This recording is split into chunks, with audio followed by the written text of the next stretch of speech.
y'all, Jessie B Scrapbook came back with another process video.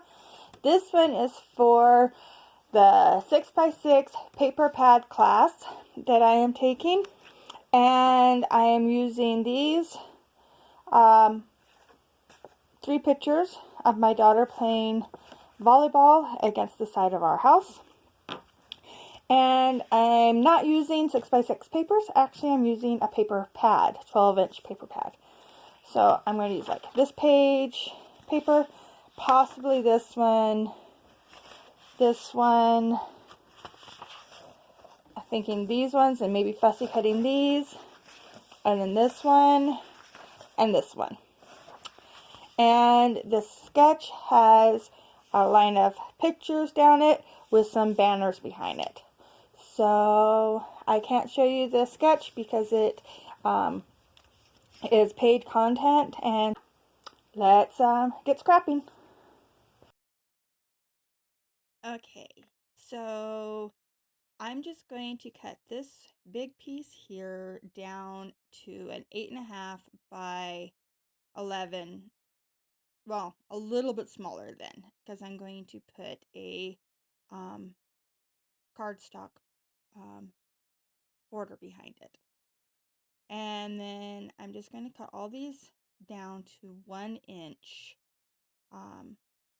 And this one I cut down, and then I end up not using it. It was too dark compared to all the other papers I picked. So this one I'm taking 2 strips off because I want to use that one for fussicating the flowers. And then this was already a little piece, but it works perfect. So I'm going to cut this, and then I'm going to cut all of those papers right in half. And that way I have 6-inch papers to do my banners in the background. And this little cutter actually cut through just fine. I didn't have to do it several times. I thought I was going to have to, but I didn't. So this is going to be your second video you see of mine today, because I am participating in the Scraptember and 30 Days of Sketches, but I still wanted to do this video and get it up. And I really end up liking how it looks. So here's that cardstock I'm going to put on, because this paper is very, very thin.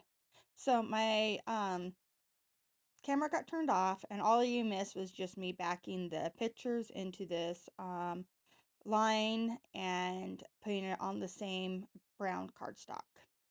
Now I'm just cutting the little banners on all those little pieces I cut out. I'm just putting a fishtail banner on the ends of all of them. And I am really cheating here. I fold all the papers, well, half of the papers in half, and cut them all at once. So instead of having to do a million different cuts, I end up only doing, 4. So I was kind of playing there off camera a little bit, trying to decide how I wanted it to look and how far out and stuff I wanted them to go. But then I turned the camera back on, and this is, I don't even know if this is the same way these end up, because I'm going to get them all laid out here, because I figured out where the middle was, and I was all proud of myself, and I'm putting them down, and I still messed up. They're not in the middle. They're up too high.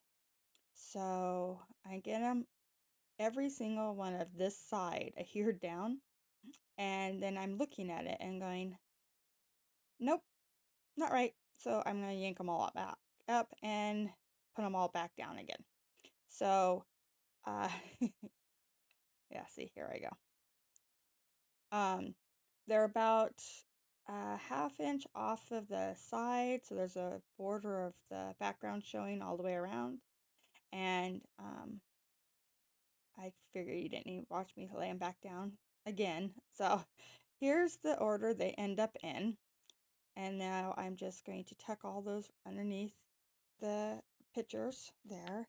And I am going to do this side. So I'm using this quilter's ruler here to help me get them lined up so I can keep them off to the side and keep them lined up with the other um, side ribbons on the other side. And so that top one was crooked, so I have to fix that. Sorry about my bangs being in the way.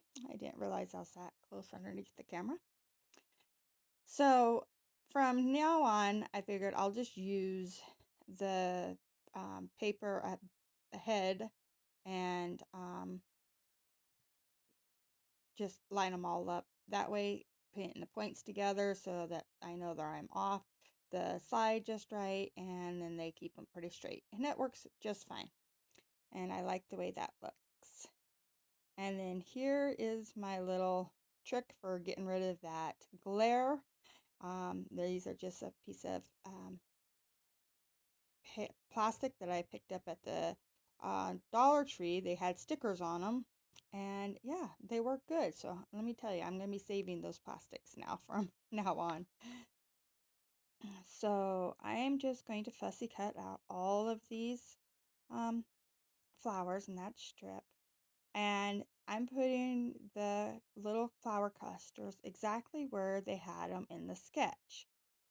But the only problem is the bottom picture has the volleyball that my daughter was hitting against the house actually on the house. And I wanted to show what she was doing there. And so I was having a hard time making sure that little volleyball showed and everything. So I'm switching the clusters. I'm putting this big cluster up higher, and so that it doesn't interfere with that little volleyball. And then the other cluster, I'm going to drop it down lower because there's more room by my daughter there, where the other one, it felt like I was covering her up on that second picture.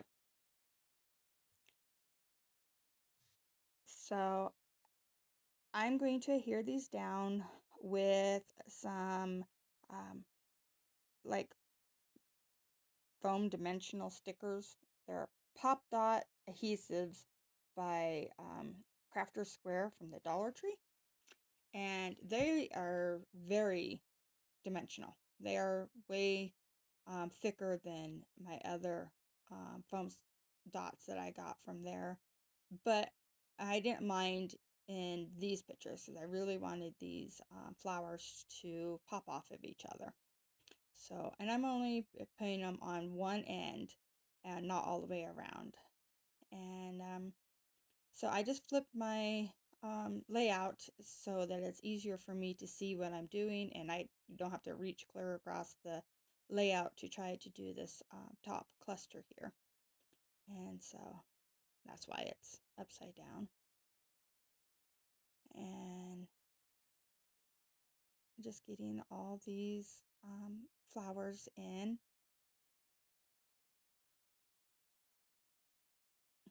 I thought about it after I was all done with the layout that I should have inked the edges of everything because they kind of do blend in a little bit with each other. But at that point I was like, no, I'm not tearing this whole thing apart just to put ink in. So yeah, I don't. So I am bringing in these Tim Holtz little word phrases. These are the ones that like he pulled them right out of like different books, and so the colors are all a little bit different, and the sayings are all, yeah. You just kind of pick what you want, and I really like them though. They're so much fun. So I end up making a little saying, and it says, "Summer evenings, happy in her heart, to be superior to the best of her abilities, my little girl." So these pictures are of her just practicing volleyball because she wanted to make sure she stayed ready in the off season, and So she was just using the side of the house as her passing buddy because I'm not very good. I'm really bad at volleyball. I did practice with her a little bit. I don't have any pictures of that, but I did go out and pass with her, so it was fun. So my title is just V-ball because yeah, I didn't have enough room to write volleyball or volleyball practice or anything like that. So I just wrote V-ball in these really pretty gold foil letters that I picked up at the Dollar Tree. And then I decided to go into my August counterfeit kit, and I pulled out these butterflies and then those pearls. And so I fussy cut these 3 butterflies, and I tried to pick ones that were in the same colors as the flowers. Not exactly, because I didn't want them to blend in, but I didn't want them to stand out like if they were blue or something, and I don't have any other blues on here. And then I bring in these pearls. They're like a rose gold, but they work really well with the gold on the title too, I think. So I'm putting them in 3 different spots, and sometimes they get stuck on my fingers. And so then I'm looking at it, trying to decide if I want anything else. And I decided to go ahead and bring in the frills that I've been working with out of that same counterfeit kit. And I'm just going to sprinkle 3 of them in 3 different clusters. And I like the little detail that that gives. And it's just a little something extra. And so I think that is about it. I'm sorry I keep saying and so. But that is going to be the layout. I hope you like it. It was a lot of fun to make. I really liked this sketch. It was simple but really pretty. And thank you so much for watching. If you like it, please give me a thumbs up. If you want to see more, please subscribe. If you're already a subscriber, thank you very much. I really appreciate it. Here are the close-ups. And I'll be back tomorrow with another video for 30 days of sketches and all month long. So I'll see you then. Bye.